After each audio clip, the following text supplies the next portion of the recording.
Nasa 1,000 pamilya na wala ng tirahan sa sunog sa Santa Cruz, Maynila. Pinaniwala ang depektibong kalan ang sandipo ng sunog. Saksi si Maki Pulido. Nilamon ng makapal na usok ang bahaging ito ng Santa Cruz, Maynila. Ang mga rumesponding bumbero halos hindi makadiskarte. Hindi tayo makapesto ng maayos.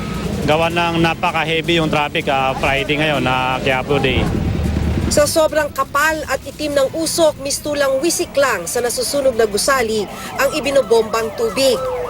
Maya-maya pa, lalong tumindi ang usok at lagablab ng apoy. Pintura po kaya po ganyan. Karton at pintura, warehouse po ba siya? Ito mga paninda, yung mga stock lang po. Mga yung paninda. stock. Okay. Ang Philippine Air Force nagpalipad na rin ng helicopter para tumulong sa pagsasaboy ng tubig.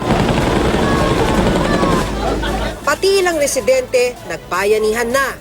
Depektibong kalan sa isang bahay ang itinuturong mitsa ng sunog bandang 9:00 ng umaga. Pagising pa, naamoy ko na yun. May apoy na. May naamoy na akong maguma, ganun parang may sunog. Yung pagsilip ko, nandun na yung apoy eh. Inuna ko na anak ko, kinuha ko na kasi tulog. Bilaba ko na yun. Based dun sa initial inventory ng ating mga arson investigators, nasa 500 na bahay yung affected dito at 1,000 families yung affected dito sa sunog.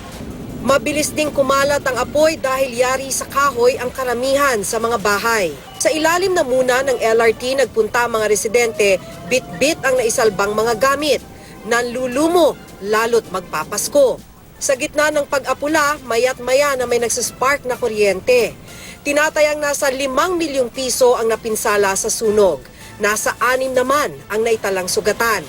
Ang kalapit na MPD Station 3, napilitang ilipat ang halos 40 detainees sa pangambang madamay sa apoy. Bandang 1:00 na ng hapon nang ideklara itong fire out, patuloy ang investigasyon ng mga otoridad sa sanhi ng sunog. Ako si Maki Pulido, ang inyong saksi.